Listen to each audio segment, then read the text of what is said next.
We come to Berlin, we American presidents, because it's our duty to speak in this place of freedom. Mr. Gorbachev, tear down this wall. Welcome to the Fidelis Leadership Podcast, a place of learning for those who aspire to leadership excellence. Here's our host, Mike Etor. Debby Stone is an executive coach, a former practicing lawyer, and the author of The Art of Self-Promotion. Tell your story, transform your career.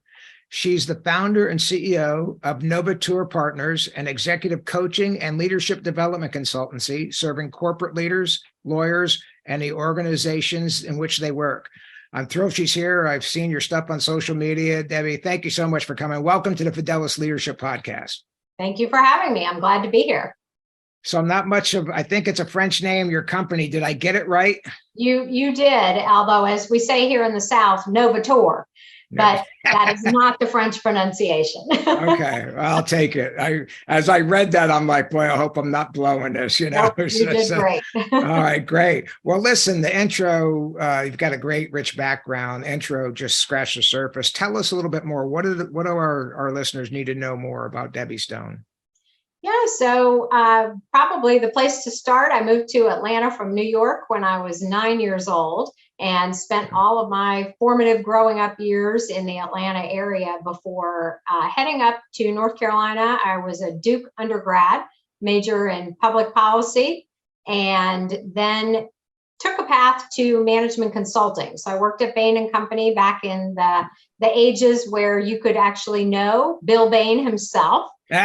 And so back in the more formative years of the organization, but did that management consulting route for a couple of years. And then when most of my compatriots moved on to business school, I went to law school. So one of the things that distinguishes me from most of the people in the executive coaching space is that my background is as a practicing lawyer. I worked as a lawyer for over a decade, first in a large law firm that was headquartered in Atlanta, and then later had my own law practice, which was the beginning of my entrepreneurial career. And what I found over time was that I loved the work with clients around what were their goals, tell me about your business, help me to understand where you want to go. And the part that I didn't love was the part that I got paid for, which was actually doing the legal work. I was a corporate lawyer, and I was consigned to reading long agreements and marking them up and negotiating them. And so what I realized was I wanted to leverage what I had learned in consulting and in law, but in a different way. And so I was fortunate enough at that point to find coaching and became a coach fairly early in the world of coaching, 2002, and haven't looked back. Nice. Well, tell us a little bit more. I always try and set the stage up front with the audience, by the way, all of whom are leaders or aspiring leaders, aspiring to excellence. So in a nutshell, what do you do professionally? Who does your company help? What problems do prompt people to call you and ask for help? Yeah, that's a good question. So we typically serve corporate leaders and lawyers. So the company is a little bit different from, again, many executive coaching companies, because not only do I have a background in law, but several of those who work with me also have legal backgrounds. But people come to us, generally speaking, because they want to be better at what they do. So these are people, I like to say, that they're already great and we're helping them be greater. So it's not even good to great, it's great to greater. Yeah. And these are people who are operating at a very high level, and they simply want to sharpen some of their competencies or become more confident as a leader. One of the things that I really believe is that leadership is about the leadership competencies. Do you know what to do and how to do it? And then there's the confidence, because without the confidence, you may know exactly what to do, but not feel empowered to actually do it. Yeah. And so we work with leaders on both fronts. So problems or challenges ranging from how they trust their teams and delegate appropriately, to executive presence, to managing up, to alignment, collaboration, influence, communication, self-promotion, and brand building. Those are all within the confines of what we do. Yeah. Do you have a certain demographic you work with, certain industry or niches or anything? Has it worked out that way, or is it very broad? It's pretty broad, although about 50% of the work that we do is with lawyers, either in a law firm context or in-house lawyers who work in the corporate setting. And then beyond that, the corporate settings that we work in literally range the full gamut from manufacturing to biopharm to financial services to electronics and technology, really anything you can think of. Yeah, I love it. Well, I always ask people up front, Debbie, if I met you in an elevator and I knew who you were, and we only had 30 floors, and I said, oh, you're an executive coach. What's your philosophy on leadership? So you don't have much time. So what's your executive summary on Debbie Stone's philosophy of leadership?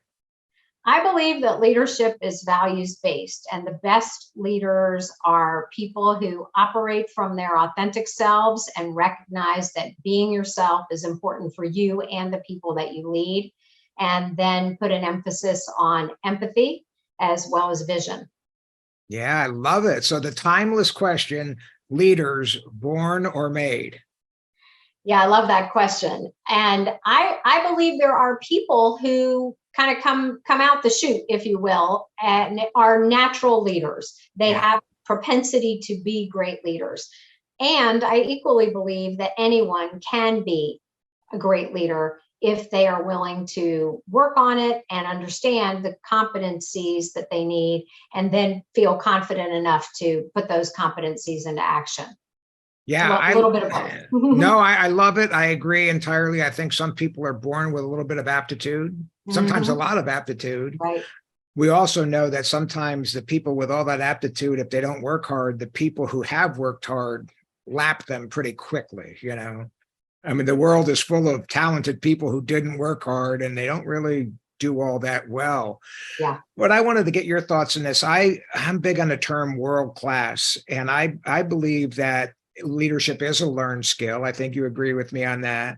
And that anyone willing to put in the reps, willing to work in this great leadership, study, work in this leadership laboratory that we live in, I think they can not only become competent and good, I think they can become a world-class leader.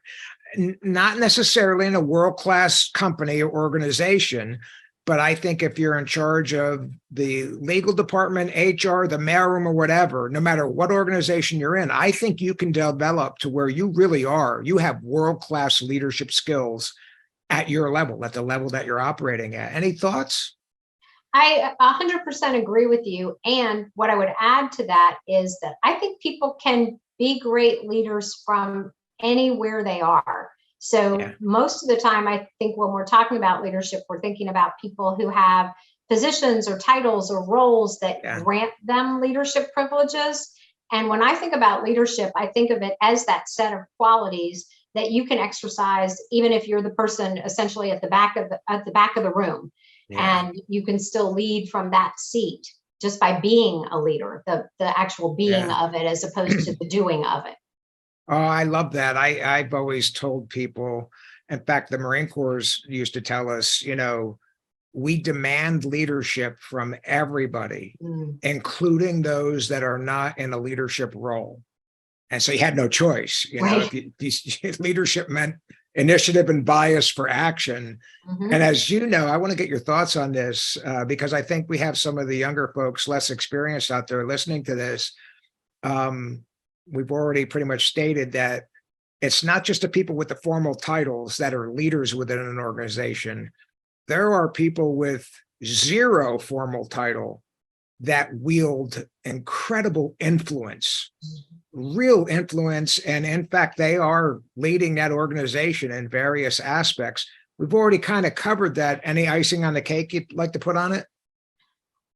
To me, I think the icing on the cake is that recognition that some folks have, that they can influence and have credibility even without a title like vice president in front of their names. And so recognizing that if you take what you do very seriously, you hone it as a craft, you're good at what you do, so that you've developed credibility, that credibility then gives you influence, which is one of the key components to leadership.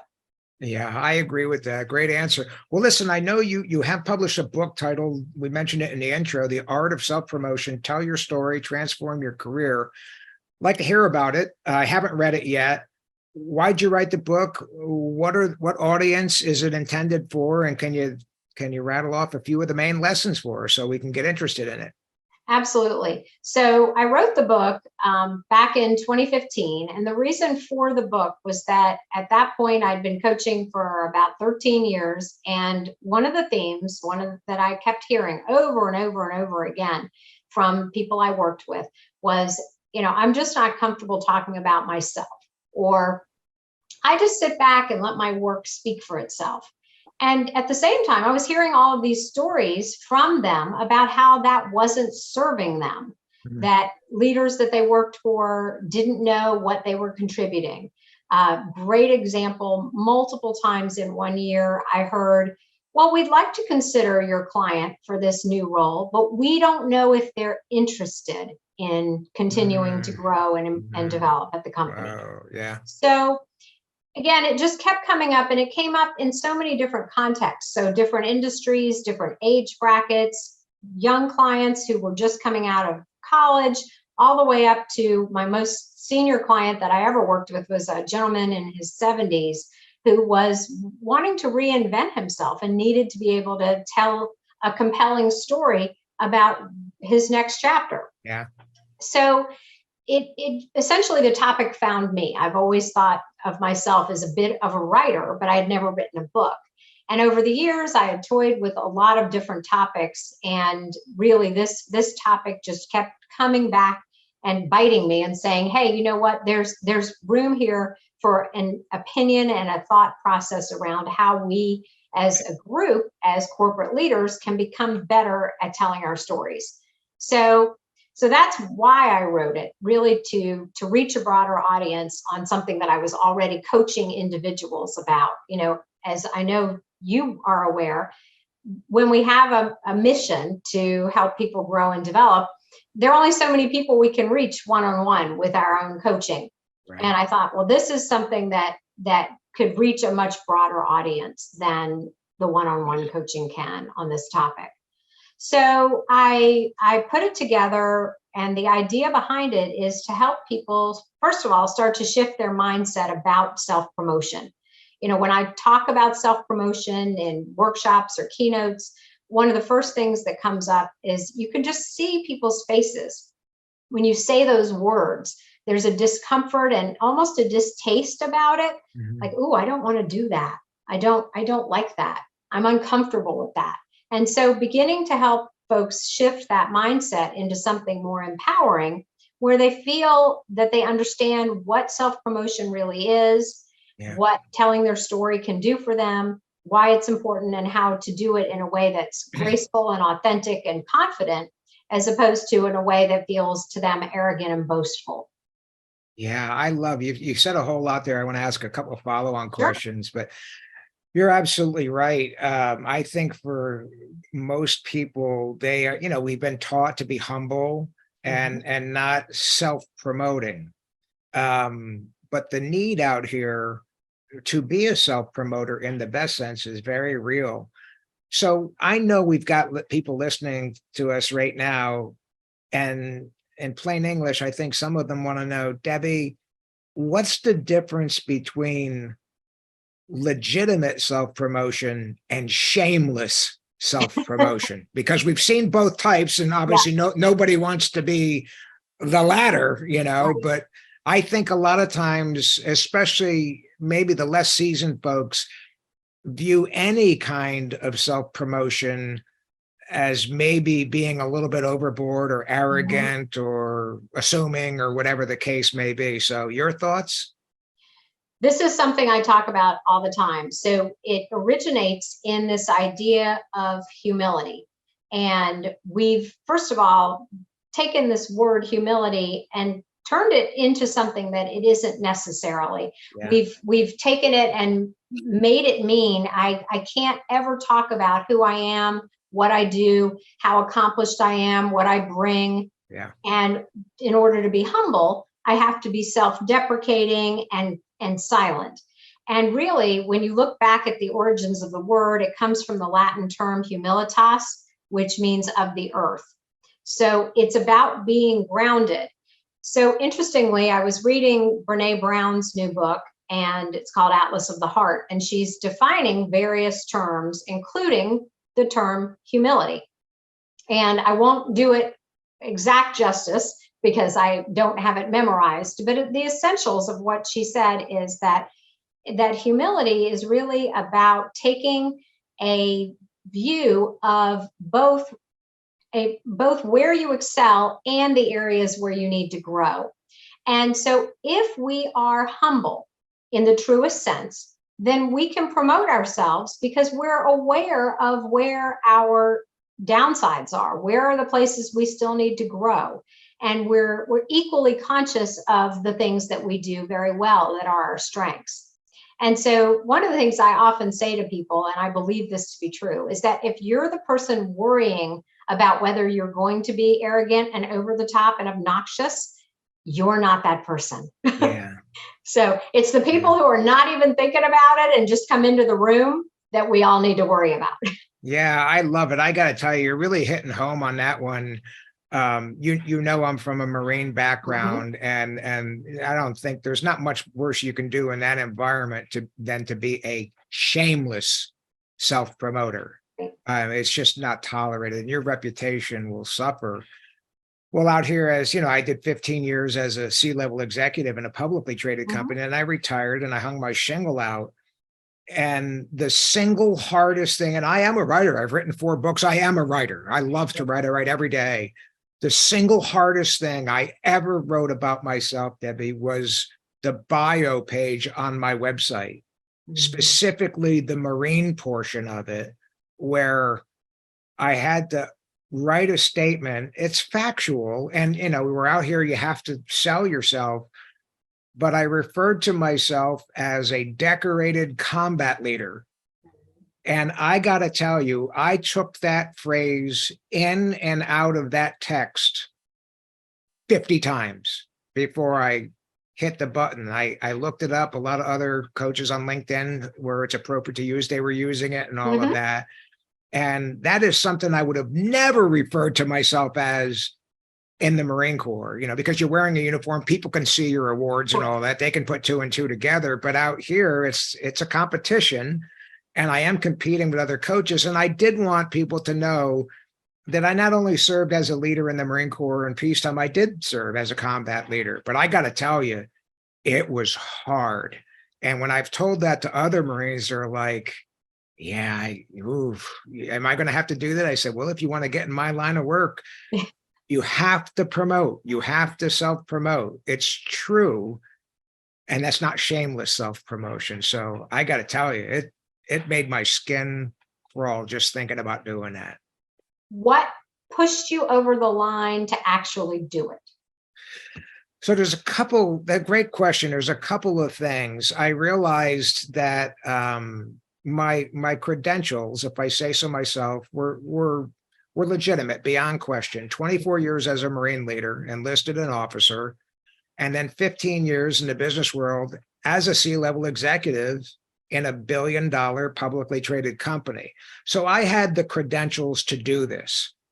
I saw other, Marines, Navy SEALs, Special Forces guys doing the same thing. And most of them did refer to their experiences. Some of them actually listed awards they received. I didn't go to that length. I'm not knocking them. So I drew strength from other veterans, former, military guys that were including a phrase like that, hey, now I not only was in that arena, I did well. I was recognized by my seniors and peers and all of that. And so that's what really drove me to do it. And to be honest with you, I know you're married to a Marine, and so you would probably look at my bio and be able to make some sense out of it. Truth be known, I think the average business person that reads my military bio really doesn't have much of a clue other than he was a Marine, And then if they're in business, they understand now the business bio, publicly traded company, they get that.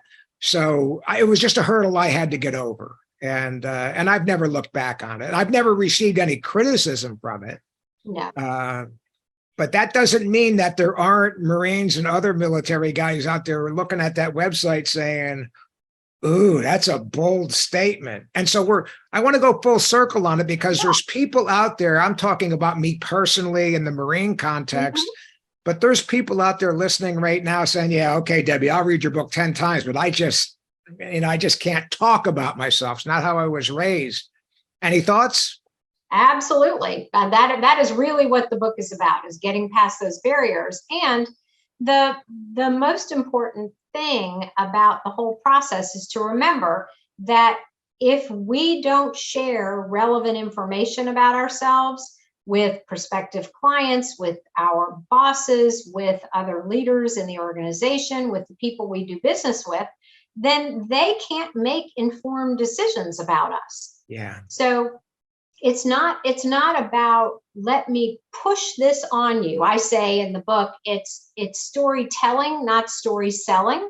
It really isn't about selling something in that sort of sense of, oh, I just want to take a shower because I've been so pushy or obnoxious or over the top. It's not a late night infomercial kind of thing. It's really sharing relevant information with the people that need to know. And I know when I'm looking at someone that I may want to work with, the more information I can have about their background, their credibility, who they are as a person, what their experiences and passions and accomplishments are, the better able I am to determine, hey, is this the person I want to work with, as whether it's my coach, my lawyer, my dentist, my real estate agent, any of those things.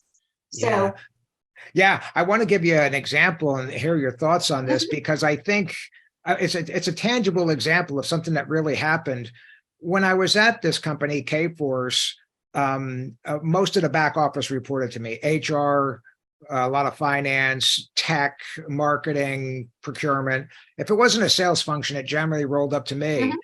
And the VP of HR told me, he said, Mike, I just want to let you know, we just hired this young woman, just graduated college. She's got a degree in marketing. She's very impressive. We don't have a spot for her in the marketing department, but we're going to hire her in HR. That young woman made it very clear for a few years, I love the company, and she was doing well in HR, but I really want to be in marketing someday. I really want to get there.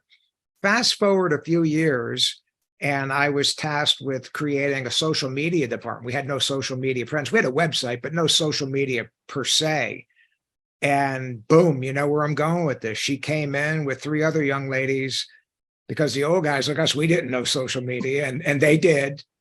And within 3 years, the company had $100 million in verifiable revenue through our social media efforts. It gets better. LinkedIn came to us and said, we want to sell you this service. And we're like, you've got to be kidding me. We don't want that. Hey, how about we tell you what a staffing company would want from LinkedIn if you give us free memberships? Because a lot of our field offices, we had 85 offices. So it saved us a lot of money. Well, this young woman was on the team that was essentially teaching LinkedIn. And I told the marketing person, we're going to lose her, because we've given her raises and all of that, but she's so impressive, LinkedIn's going to make a move. And so sure enough, after about a year, he came and said, you're right. LinkedIn offered her a role and she's going to accept it. So she came to see me and she was trembling, like, Mike, I hope you don't think I'm disloyal, blah, blah, blah. And I said, I was kind of being a bit of a smart ass. And I said, listen, this is an offer you can't refuse. If you don't take this job, I will fire you for being stupid. And so she said, oh, thank you for saying, and so since she went to San Francisco, and then they sent her to London, and now she's in Australia, and she's been there probably good 10, 12 years now. But my point is, it worked out for her, but she self-promoted. She never let us forget that she wanted to be in marketing, that was her true love. Yeah. And so I'm going to throw it over to you. But for those that are out there in lower levels or mid levels of management, the executives don't know that you aspire to be one of them one day, Right. unless you let it be known. So I'll throw it over to you. That is so true. And we tend to forget that each of us cares more about our own careers than anyone else in the world. And the folks that we report up to are so busy and so inundated with information. They're not sitting in their offices thinking, I think Joe down in marketing would really like to continue to move up in his career. Yes. They're sitting in their offices thinking about many big problems, but Joe's career is not necessarily one of them. And we'd all like to think that there are people out there who are thinking about us 24/7 and thinking about ways to help our careers move forward. But at the end of the day, that voice has to be ours. Even if you have a mentor, even if you have a sponsor, you have to be your own best advocate. Yeah, I agree with that. You're talking really about a push-pull environment. I thought I was a good leader. And so I used to try and talk to my people. And when I talked to them, like, what do you want to do? Where do you see yourself 10 years from now? And, once they got to trust me, they would say, well, look, Mike, don't be flattered. Don't be intimidated, not intimidated. Don't be, put off by this. But I want your job one day. I'm like, good for you. Believe me. I tell them, believe me, some days I'll give it to you, And so, but I was pulling that from them. Mm-hmm. I want to get your thoughts on this, because in the event that there are people working for leaders who aren't pulling it out of them, the onus is on them to push their desires and ambition, their self-promotions on them. Thoughts? Absolutely. And there are many forums where it's appropriate to do that. I say there are times when it's accepted and expected that you tell your story. And the most important one to think about in an organization is when you have your performance review. So your company may have the form that you fill out with a self-evaluation. So it may be a formal place for you to tell your story, or it may just be that you're sitting in a performance evaluation and they say, what do you think? And you have the opportunity. But what I talk with people about in those moments is that we typically think of a performance review as solely the look back. Right. And really what it is the look back, but also how do we take the things from this past year or this past 5 years and knit it together so that it points in the direction of where you want to go. And that's one of the great moments, whether you're asked or not, to say, hey, look, this year I accomplished X, Y, and Z.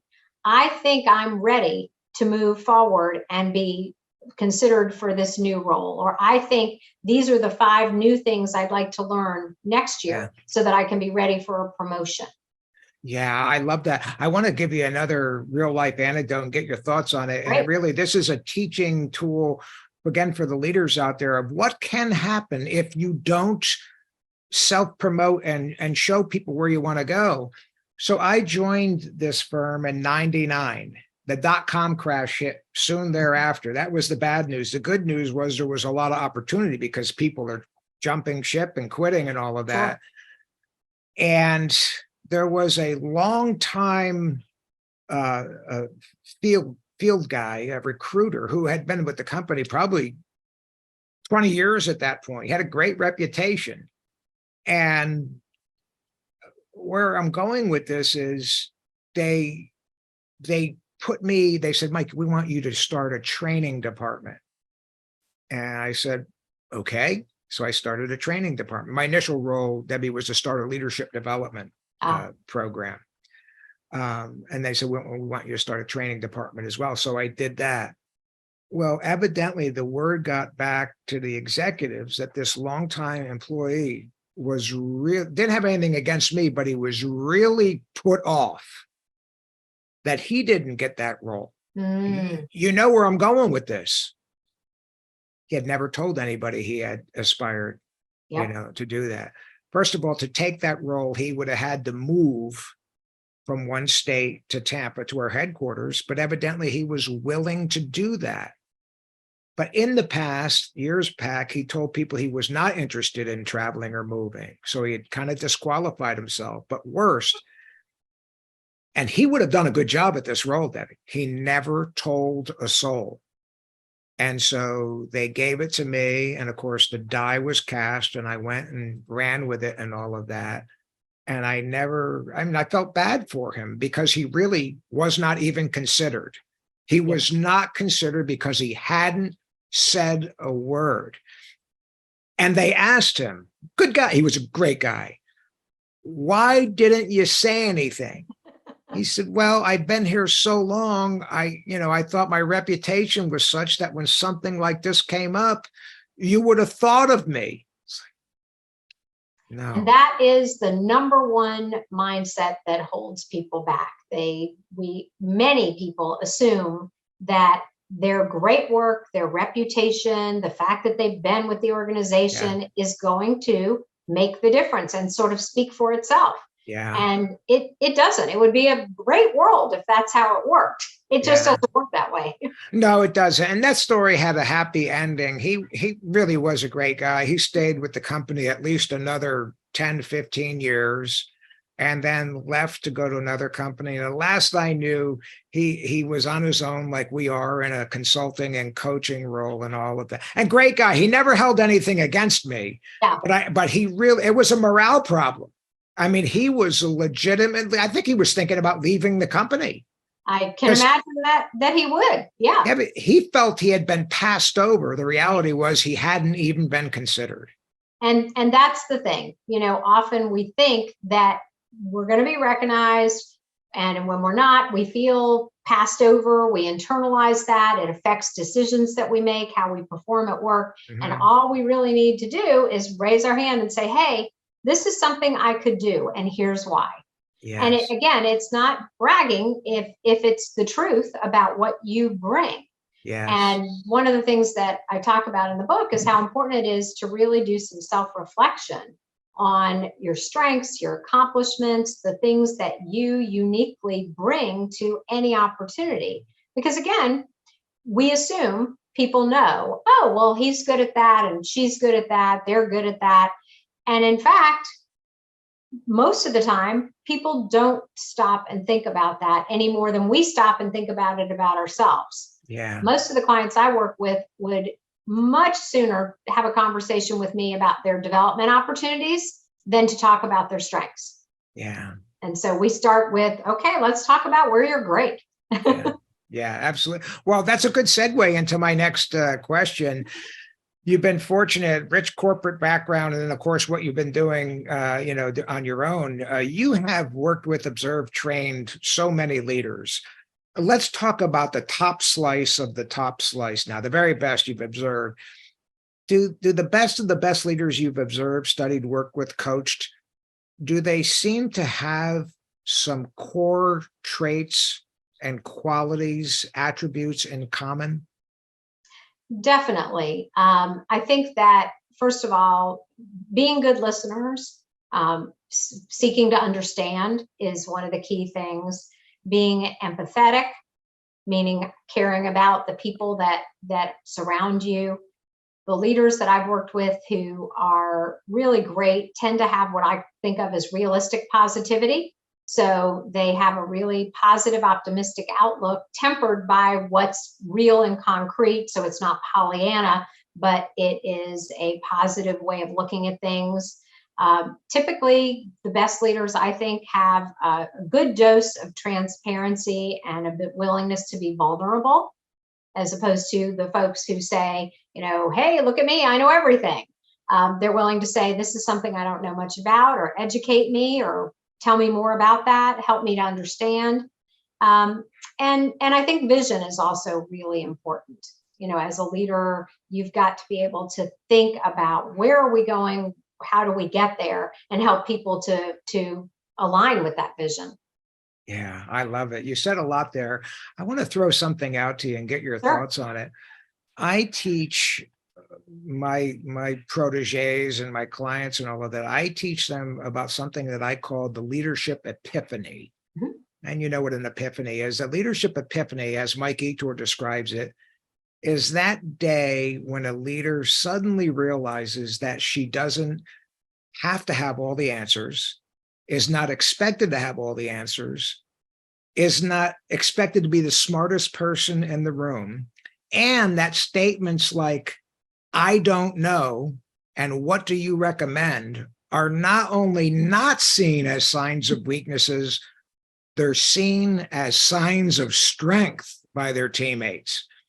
And I'm going to let you talk, but I say that the sooner a person has that epiphany, the better off they'll be. I didn't have it, I don't think, until my mid-30s. By that time, I had been in a leadership role 15 years. So some people, as you know, never have it. So I want to get your thought on the leadership epiphany, the statement that I made, and advice to our listeners out there about, should they have one, and any thoughts that you have about enhancing it or speeding it up, getting it done. It's interesting. With different words, that's something I often work with clients around, is being more willing to be the person in the room who says, I don't know, explain this to me, or you're the expert, tell me what you think. And to understand that in a leadership role, exactly what you said, you don't need to have all the answers all the time. And that's a heavy burden that a lot of people have when they're in a leadership role. They feel like they have to know all the answers. So I think of it as, the comfort zone is when I know the answer, I'm comfortable. When I'm a subject matter expert and I can answer everyone's questions all the time. So if we push that person outside their comfort zone over to here, then that person is likely to have a really challenging experience. So if I say, hey, you should go to the CEO and say, I don't have the answer to that, then they're going to feel really uncomfortable. They're probably never going to want to leave their subject matter expert comfort zone again. So I think of it as incrementally expanding that comfort zone by working on these skills of saying, hey, I don't know the answer, but I'll get back to you. Or that's an interesting question. Let me do some research and get back with you. Or I think Bob on my team or Sue on my team may know the answer to that. Let me ask them. And to start to do it in smaller arenas so that then they can expand out and have that be part of how they operate on an everyday basis. Yeah, I love that. And, the epiphany, most people assume that I'm talking about laterally and down below. But I have to tell you, as an executive, few things were more encouraging to me than one of my direct reports telling me, I answered your question, Mike. I gave you every bit of knowledge. If you ask me one more question, I don't know. But if you want, I'll go down and get Sally and bring her in because she has volumes more knowledge than I have. That was always the appropriate answer for me, always. And I wish more leaders were that way, because so often I hear from the folks I work with, well, I tried that and they said, it's not good enough for you to go and get Sally. I need you to have the answer. Yeah. So there's a culture shift that hopefully, as we churn the waters is happening, where it becomes more and more acceptable to have that epiphany and act that way in your leadership role. Yes, yes. Well, let's flip the coin over. The reverse of that coin is the bad leaders, the ineffective leaders, the less than effective leaders. I know you've seen them. They're out there. Are there any traits and habits and characteristics that most of the least effective also have in common? Well, I could be a smart aleck and say the opposite of all that we just talked about. And there are some other things. I think, command and control, that whole very directive way of doing business is not effective, and certainly not the way the culture of today's companies operate. So that to me is a sure sign that you're not going to be effective as a leader. One of the other things is when you create a culture of feedback, either you give feedback, but it's only quote unquote constructive feedback, the negative stuff, but you never give positive feedback. Or your feedback culture is no news is good news, continue on. And I can tell you from practicing law in my early days, I remember sitting in my office and thinking, well, nobody has said that I did a terrible job today. Nobody has said I'm getting fired. So I guess it's okay. And it's a really uncomfortable feeling not to be hearing about what you are doing well, in addition to constructive developmental feedback. So I think that's another area where leaders can lose effectiveness. And then the other one for me is the continuum of how you delegate. And I've seen ineffective leaders who micromanage, and I've equally seen ineffective leaders who do what I call abdicating. Yeah. They essentially, throw it over the fence, hope somebody catches it, and they never think about it again. Yeah. Yes, I love that. I think it's Warren Buffett, very wealthy billionaire. And his team specializes in buying companies and basically letting them be autonomous, Yes. Just tell us what you need and send the money to us, And he says that the secret to success is they pick good businesses, they buy them, they leave the management teams in place, and they delegate just short of abdicating. And so he says, I delegate, but I don't abdicate. It's still on me, the results of that company, even though there's a CEO there and all of that. Hard to argue with, but any supporting thoughts on that? Well, I love that because ultimately, as a leader, and this is something we haven't talked about yet, is that regardless of how many people report up to you and who's doing the work, you ultimately are responsible for the results. And that personal responsibility is another thing that I think really separates quality leaders from leaders that are perhaps not worthy of respect. Is that ultimate, hey, this happened on my watch, and so I take responsibility for it. And I feel very strongly about that as a leadership characteristic. There's no doubt about that. In fact, I have a set of rules that I have, and I stole them from everywhere else. But the first one, I like to say I made it up, but it's common knowledge. Rule number one of eTour's rules is integrity and accountability are non-negotiable. Non-negotiable. In other words, integrity's, everybody gets that, but the accountability is, but Mike, I delegated. You tell me to trust. I trusted her. I delegated it. And it's my fault now that she didn't do well. Yeah, it is. Yes. It is, because you are responsible for everything that does or does not happen within your organization. So I'm throwing you a softball here, Debbie. What would you tell these young leaders out there about accountability, ultimate and total accountability for that which falls in their domain, under their purview? I think that's, as you said, it's rule number one. Essentially, you have to know that if it falls into your domain, that regardless of how it gets done or not, that it is your responsibility and accountability. Now, that doesn't mean you shouldn't delegate it. It doesn't mean that you can't trust other people, but it's a situation of you still ultimately are the one that people are going to look to say, it worked, it didn't work, it got done, it didn't get done. And so not forgetting that, holding it, and realizing that other people's success is your success. The more successful you can help those folks be as their leader, then the better you look. And you're then accountable for something that went well. Yeah. Well, listen, this is a question I know that'll be near and dear to your heart.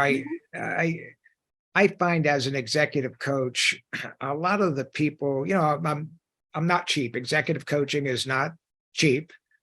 And it can be expensive, especially for younger folks in their 20s and 30s. They're started their career and their married life. They got children, mortgages, and all of that. And I tell them, find mentors, role models, and coaches as early as possible. Right? I tell my senior executives, okay, I'm here to help you out. I'd love to work with your younger leaders, because if I could have worked with you, or somebody like me could have worked with you 25 years ago, it wouldn't be such an emergency right now between me and you. You would have learned some of these fundamentals. Yeah. So your thoughts on young aspiring leaders, they want to be executives, the importance of role models, mentors, and coaches. And coaches might mean paying a little bit out of their own pocket. Absolutely. So I always think that the first thing to do is to look for people that you admire people that you think are doing things that you want to do the way you want to do them, and asking them to talk with you, to mentor you. Be really specific about what it is that you're asking of them. Are you asking them to talk with you once for an hour? Are you asking them to meet with you for coffee every week? What is it that you are seeking? But to really have some folks that you can turn to and say, hey, I've got a dilemma. Can you help me work through this? And I think coaching is invaluable. So it may mean coming out of pocket to hire a coach at certain points in your career. It is also something that, as you're talking with your employer about where you want to go in your career, to say, hey, look, I think I would really benefit from coaching. And Mike, I'm sure this has happened to you. It's certainly happened to me, where I've had corporations hire me and say, the reason you're being brought in to work with this person is because they asked for a coach. Yeah. And so again, sticking up for yourself, asking for what you need. They can say no. Sometimes they might say, sure, we'll get you a coach, but you're going to chip in 50%. It could be that. Yeah. And then the other avenue for folks who are certainly more junior in their careers is, many coaches offer group coaching and opportunities to be in the room with a coach, but it's not one-on-one. And those are more affordable options. Yeah. So, but I can't think that there's any better way to learn about leadership and to develop than to be around other people who are experts and have walked the path. Yeah, I agree with that. And I want to get your thoughts on this. It dovetails nicely. My experience has been that leadership training and coaching, formal leadership training and coaching, are the exception rather than the rule in the vast majority of companies in America. I usually have a trick question for CEOs, like, what's your capitalization budget? What's your new machinery? How many more employees you're going to hire next year? And they go, and I say, great, that's awesome. What's your line item? What's your budget for leadership development? I've never had one say $355,000 or whatever the case may be. I've had one or two say, well, we've got some money set aside to send some people to seminars and all of that. So where I'm going with this is, we're pumping this audience up. You got to do this and all that. But the chances are, the good chances and probabilities are that their company does not offer training and all that.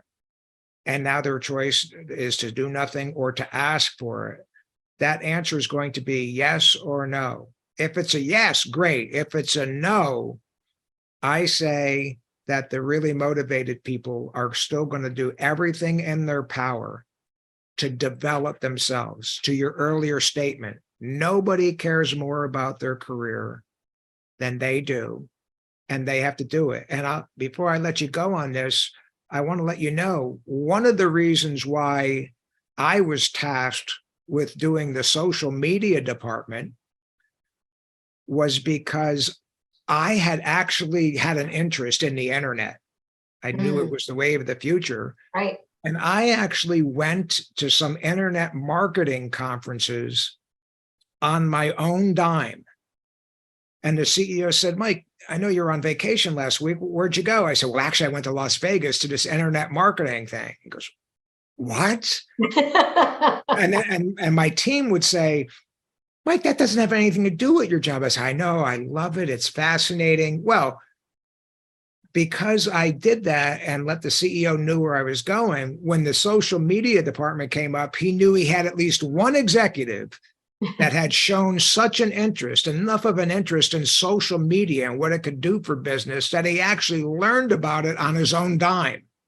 Yeah. So the choice was obvious. So enough talking about me. What do you think about this? About the company doesn't have it, says no. Where can they find resources? What can they do to still, because they can't just sit there and stagnate. And unfortunately, too many of them do. Yeah, no, absolutely. I think first and foremost, your story illustrates 2 points. One is the initiative to go and learn something on your own and to pay for it. The second is to actually tell someone that you have done it. Yeah. So great example is a young client of mine who years ago said that he really felt like he would benefit from having an MBA. So he talked to his boss, said, hey, I think it would be good for me to have an MBA. Boss said, you don't need an MBA to do your job or even to get promoted. If you want to do it, it would be completely yours to do. So this guy went out, got into an MBA program, executive MBA program, traveled back and forth on his own time and his own dime, got the MBA, and it was something that helped him. He shared with the CEO, of course, that he had done it. Ultimately, the CEO went to his graduation. It was a great story of initiative.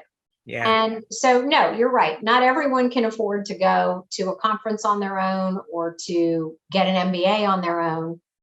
There are, through the International Coach Federation, there are coaches who will have scholarship or pro bono spots in their rosters. I think we all do.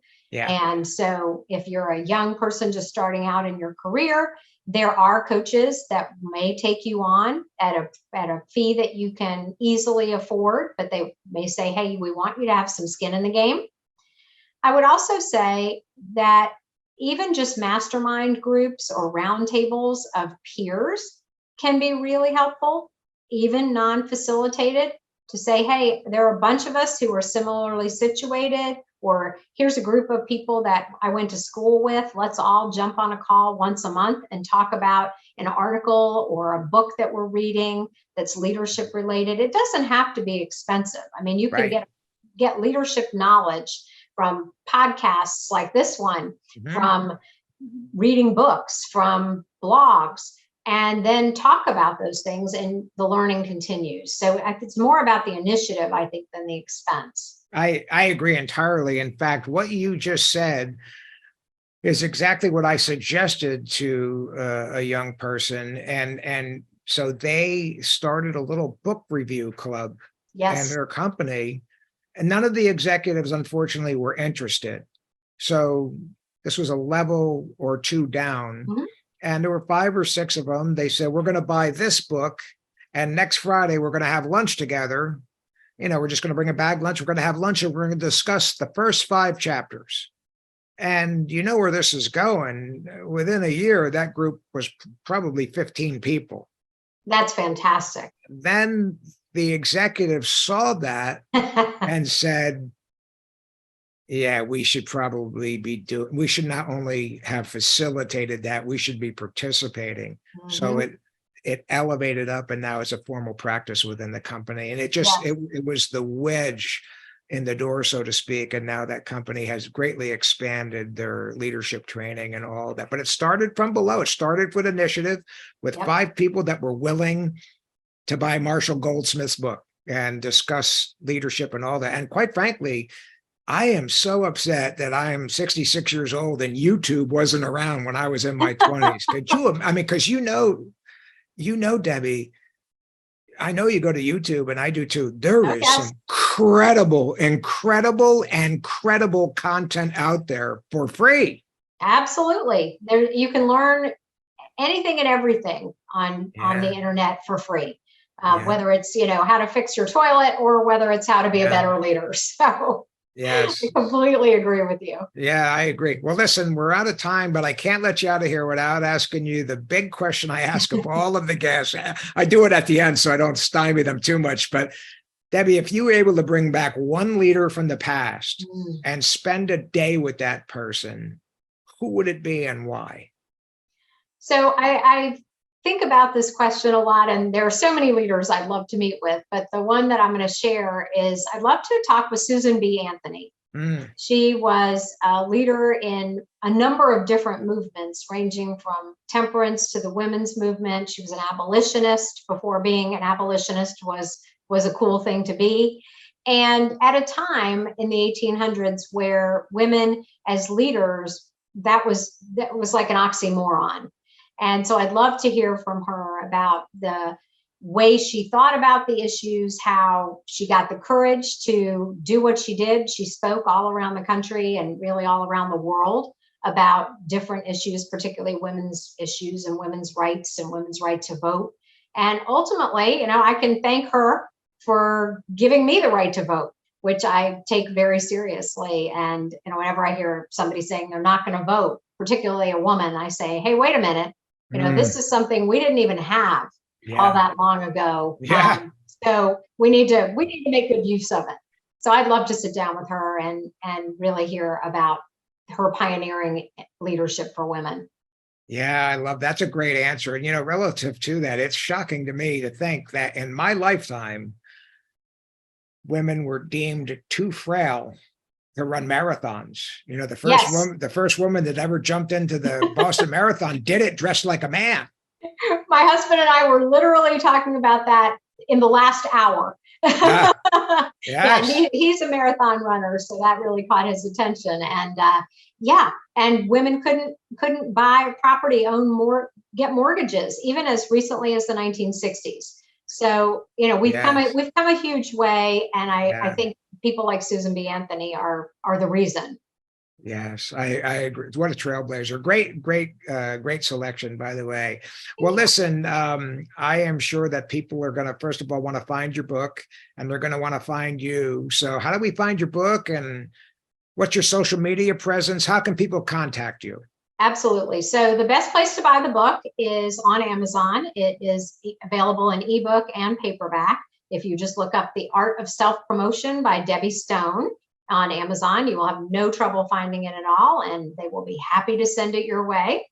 And as far as finding me otherwise, there are 2 websites you can go to learn more about me and about Novateur Partners. One is novateurpartners.com, which is NOVATEUR, partners with an S.com. And the other is my name, debbystone.com. So DEBBYSTONE.com. And on social media, the best place to find me is LinkedIn. Mm-hmm. Yeah, good. I'm a big fan of LinkedIn too. It's has emerged and evolved into an incredible platform of leadership expertise. Definitely has. You really have some world-class people. I'm not counting myself among that. World-class people sharing content every day. It's amazing. Definitely. Yeah. Again, another great place to learn and about leadership. There's a whole lot of great content on LinkedIn. There's no doubt about that. Well, listen, Debbie, I can't thank you enough for sharing your insights and expertise. And selfishly, I ask that you consider coming back and doing another one soon. Well, it has been a pleasure. I've loved it, and I appreciate your inviting me, and I'd be delighted to come back. So thank you. All right. Well, thank you, and be well. You too. We hope you've enjoyed this podcast. Please subscribe, rate, review, and recommend to your friends. Please visit our website at fidelisleadership.com and sign up for our leadership newsletter. Until next time, remember the words of the ancient Greek philosopher Pericles. What you leave behind is not what is engraved in stone monuments, but is woven in the lives of others.